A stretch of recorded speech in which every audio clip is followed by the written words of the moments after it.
It's Amy Wickes, and I'm so blessed to be talking to you right now. It's great to be talking to you. Thank you.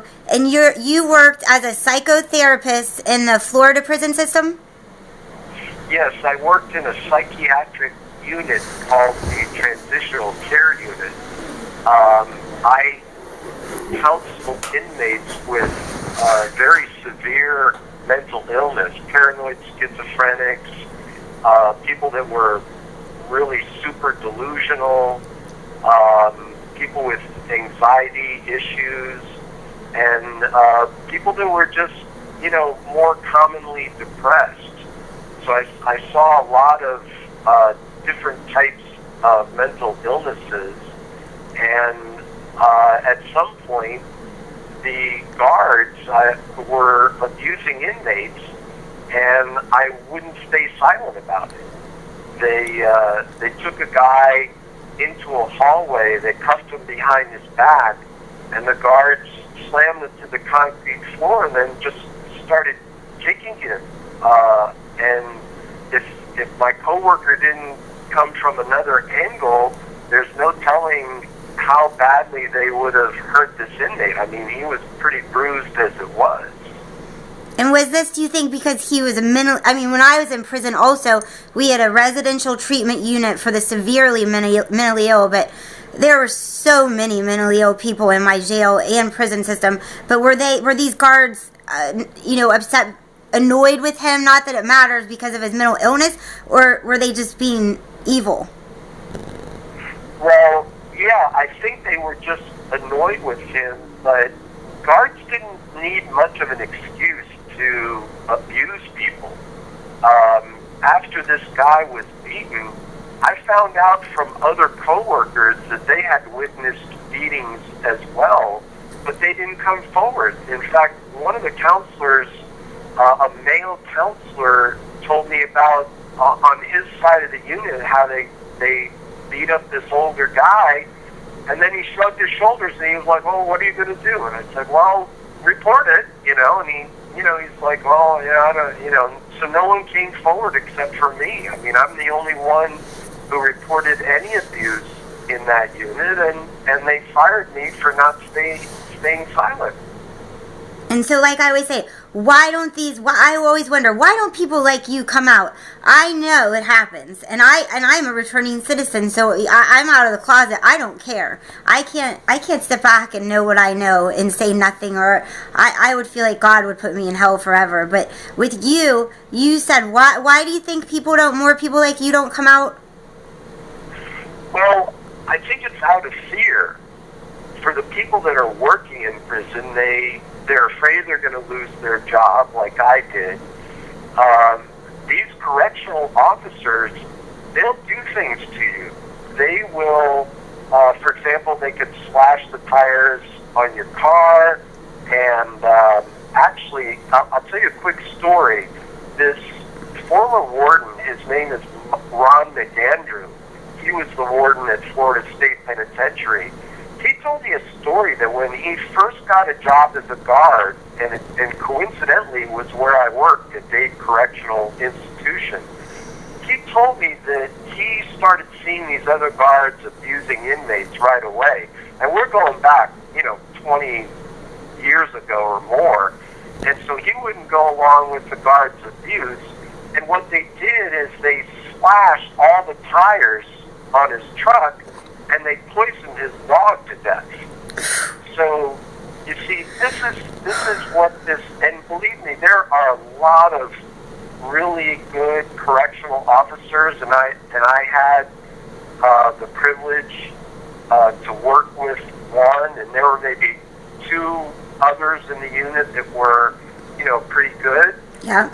But the minority, this minority that can resort to violence and other kinds of intimidation, keep people from coming forward, except for the very few, like you and like me.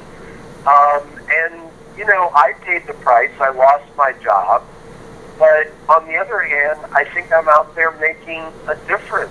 So do I. I think we can change things. And you're writing a book, or you finished the book? the book has been written and it's published. The title of the book is Getting Away with Murder.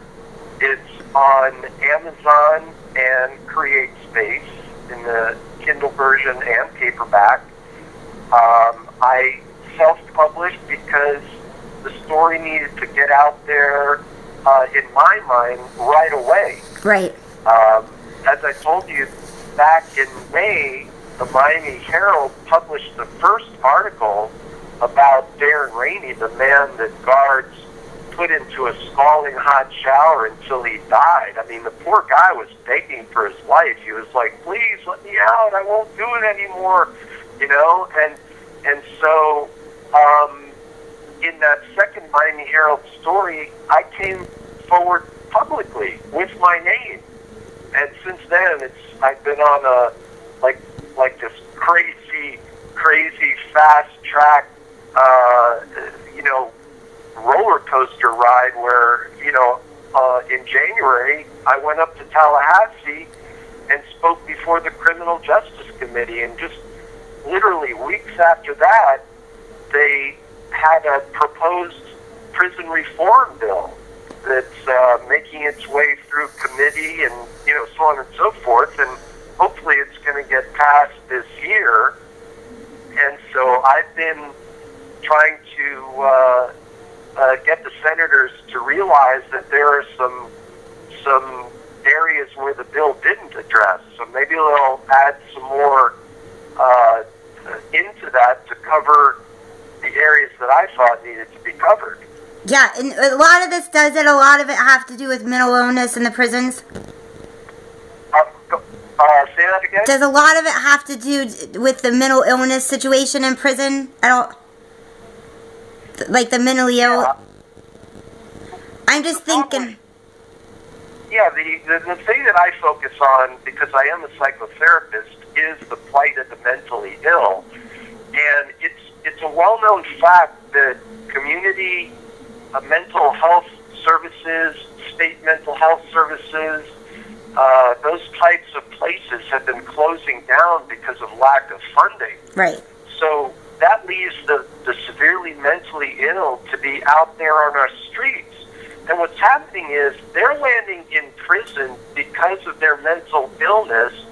And how that works is, let's say a guy who's paranoid schizophrenic, he's living on the streets, and he's hungry. So he goes into a 7-Eleven, he steals a can of soup.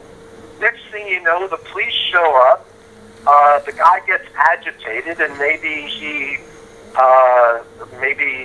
struggles and he hits a police officer. Okay, assault on a law enforcement officer, that's a felony. Right. So because the guy can't get mental health treatment, he ends up in prison. And so what's happening is our prisons are becoming repositories for the mentally ill.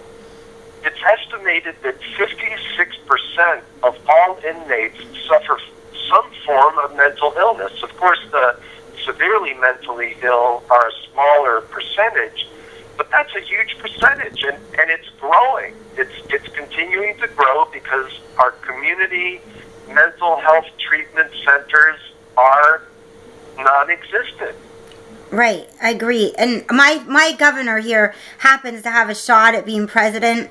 I don't know if he's thinking about that, but his brother, his name is Governor Kasich. His brother has a severe, I believe it's severe mental illness, and he is dedicated. He talks about it all the time when I go to see him speak about we're not throwing the mentally ill or the addicts in prison and doing nothing anymore. He says he's had it with that, and I heard him talk with Governor Chris Christie also, and he just said, I'm done. I mean, and I know that it's because his parents were killed by a drunk driver a long time ago, both of them, and he has dedicated himself to helping with the heroin addiction, any kind of addiction, because he wants to save victims like his own parents, right? So right. instead of treating people, like it's a crime to be an addict, he wants to treat the addiction, which I'm so much about. Most people are polydiagnosis in the prison system, like I am, and then the mental health. He cares because he loves his brother, and so this has hit a big wig who has a chance to, change things like you do. And I'm hoping maybe some of that legislation that you have, you could show or send to me, and maybe Ohio could implement some of it. Right. If you go on my website, georgemalencrot.com, and go to my blog, I posted in the recent blogs a critique of the bill, and it's the bill is, the number of it is 7020, and it's in committee now. They've added some more to it, and I gave some feedback directly to the senators. Wow. And so for all of you who are interested, go to my website and check that out. And there's a link to the bill itself, so you can read it. It's getting longer and longer. It was 29 pages. I think it's in the 30-page range now. So it's important that we get legislators on board, because they're the people with the power to change things. They're the ones who can get the funding together to help the prisons function better. I mean, here in Florida, it's awful. I know. I did that civil rights thing in Florida. It was god awful. But I also point out the good in the system. Like you said, there were some correction officers there. Correction officers are hugely important in this piece of the puzzle, and we need to have some good ones in there, all good ones in there. Right. That's vitally important. And there's some very corrupt, very, very corrupt ones. I have correction officers writing me inside my Facebook, thanking me for people like you and finding people like you and for what I write, because they're scared to death to speak out. Right, because they will be retaliated against. Yeah, they will. And that's how that minority keeps the rest of them in line. And that's a really scary situation, because they will resort to violence. They're violent with inmates, and as I said, slashing your tires, that's pretty violent. And hurting your animals. Yeah, exactly. Who can hurt only a sociopath can hurt an innocent animal.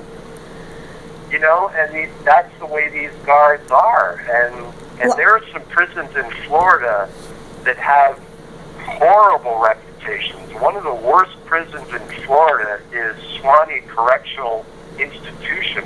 I mentioned it in the presentation before the Criminal Justice Committee, and I've gotten a lot of feedback from parents who have loved ones in Swanee, and they told me there's this place called the Red Room where they take inmates and just beat them unmercifully, and it's called the Red Room because there's blood on the walls.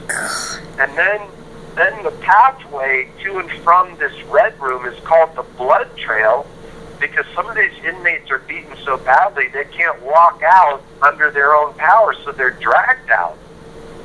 And the other thing I mentioned is a radio